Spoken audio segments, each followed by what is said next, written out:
नमस्कार, आप सभी का चैनल में बहुत-बहुत स्वागत है और मैं आशा करती हूँ कि आप सभी स्वस्थ होंगे। मैंने आप लोगों को अपने चैनल के माध्यम से कई बार शनि के बारे में आपको जानकारी दी है, चाहे वो शनि के शुभ-अशुभ प्रभाव हों, शनि का आपकी हथेली में स्थिति के बारे में हो, शनि का प्रकोप हो, साढ़े साती हो या फिर उपाय हो। मैंने हर तरह से शनि के बारे में आप लोगों को जानकारी देने की अधिक से अधिक कोशिश की है क्योंकि लोगों को शनि को लेके बहुत ज़्यादा भय रहता है। आज मैं आपके साथ एक और शनि की जानकारी शेयर करने वाली हूँ जो कि इससे पहले नहीं की है।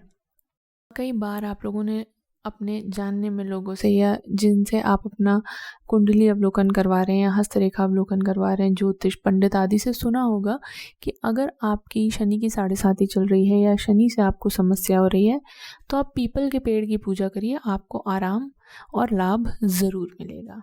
ठीक है, तो आज हम इसी के पीछे के रहस्य को जानेंगे कि ऐसा क्या है, किस कारण से पीपल के पेड़ की पूजा करने से हमें शनि के जो दोष होते हैं उनमें लाभ मिलता है।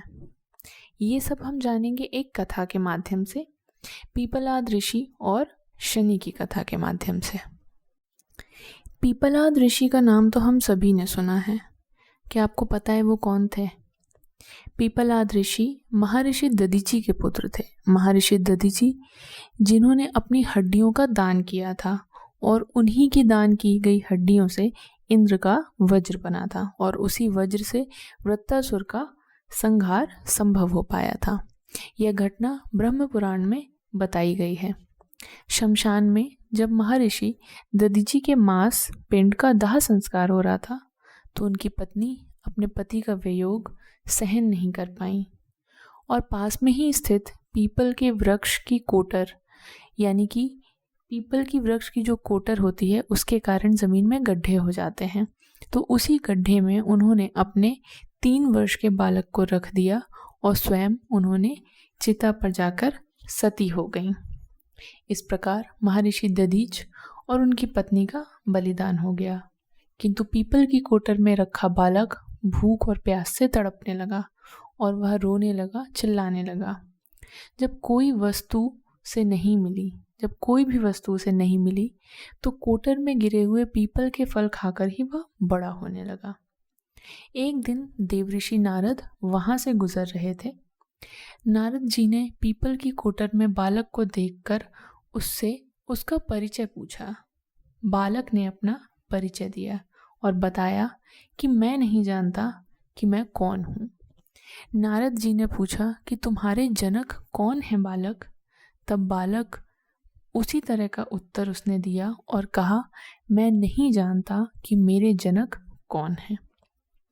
तब नारद जी ने अपना ध्यान लगाया और उस बच्चे के बारे में पूरी जानकारी निकाली और उसे बताया कि तुम महान दधीची के पुत्र हो।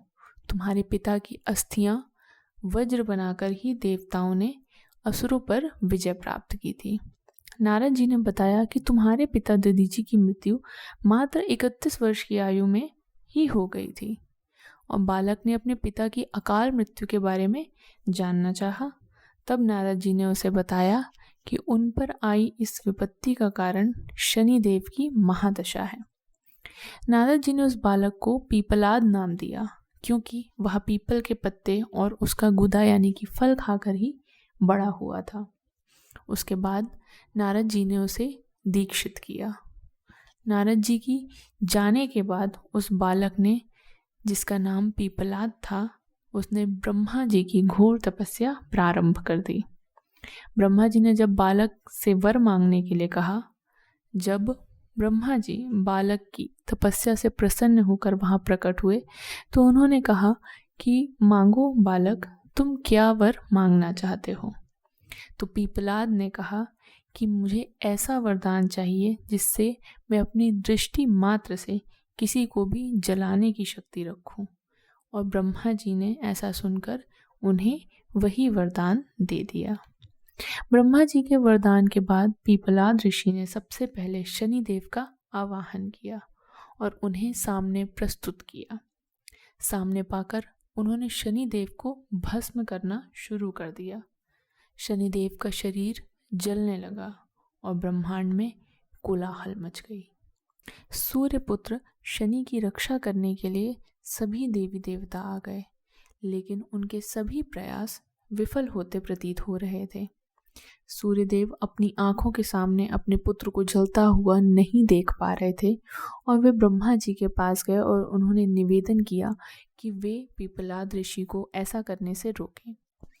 तब ब्रह्मा जी ने स्वयं पीपलाद ऋषि के सामने स्वयं प्रकट होकर शनिदेव को छोड़ने के लिए कहा और वे तैयार नहीं हो रहे थे, जिसके बदले में ब्रह्मा जी ने उनसे कहा कि आप उन्हें छोड़ दें और उसके बदले आप मुझसे 2 वरदान और मांग सकते हैं। ऐसा सुनकर वे रुक गए और उन्होंने अपने 2 वरदानों की मांग की। पहला वरदान, जन्म से 5 वर्ष तक किसी भी बालक की कुंडली में शनि उसको कारक नहीं होगा। जैसे मैं अनाथ हुआ शनि के कारण, ऐसे कोई भी बालक अनाथ नहीं होगा। दूसरा वर जो उन्होंने मांगा वो था, मुझे अनाथ को पीपल ने शरण दी, अतः जो व्यक्ति सूर्योदय से पहले पीपल वृक्ष पर जल चढ़ाएगा उस पर शनि की बुरी महादशा का असर नहीं होगा। ब्रह्मा जी ने तथास्तु कहकर उन्हें दोनों वरदान दिए। तब पीपलाद ने जलते हुए शनि को अपने ब्रह्मदंड से उसके पैरों पर आघात करके मुक्त किया, अतः जिससे शनि देव के पैर क्षतिग्रस्त हो गए और वह पहले की तरह तेजी से नहीं बल्कि धीरे धीरे चलने लगे। अतः तभी से शनि को शनिश्चराय, जिसे हम आम भाषा में शनिश्चर कहते हैं, कहा जाता है। जो कि धीरे धीरे चलता है वह शनिश्चराय है। और आग से जलने के कारण, यानी कि उनकी दृष्टि जब उनके पैरों पर पड़ी तो उससे जलने के कारण जो उनकी काया थी वो काली पड़ गई थी। आप अक्सर देखते हैं कि किसी भी पीपल के वृक्ष के नीचे शनि की काली मूर्ति जरूर रखी होती है। इसके पीछे का पौराणिक कारण यही है। और इस तरह से पीपलाद ऋषि ने यह सुनिश्चित किया कि जो भी व्यक्ति शनि के दुष्प्रभावों से परेशान है वह यदि इन उपायों को करता है, इस उपाय को करता है, तो उसे लाभ ज़रूर मिलेगा। हम देखते हैं कि जब भी शनि की महादशा आती है या 7.5 चलती है या कुछ दोष पाए जाते हैं शनि पर, तो व्यक्ति को बहुत सी मानसिक और भौतिक जीवन की परेशानी व शारीरिक परेशानियां होने लग जाती हैं। लेकिन और वो समय ऐसा होता है कि व्यक्ति बहुत ज़्यादा उपाय भी करने में सक्षम नहीं हो पाता है, बहुत सारे सोच विचार में उलझा रहता है, आत्मनिराशा में चला जाता है, अकेला रहना पसंद करता है, जिससे वो और भी ज़्यादा परेशान होने लगता है।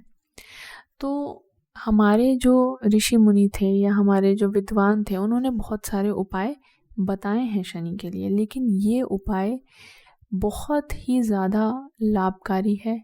इससे 100% आपको जो लाभ है वो देखने को ज़रूर मिलता है। तो इसके लिए आपको क्या करना है, आपको सुबह सुबह उठना है और सूर्य उदय से पहले नहा धोकर पीपल के वृक्ष पे जल देना है और उसकी 7 परिक्रमा लगानी है शनि के बीज मंत्र को पढ़ते हुए।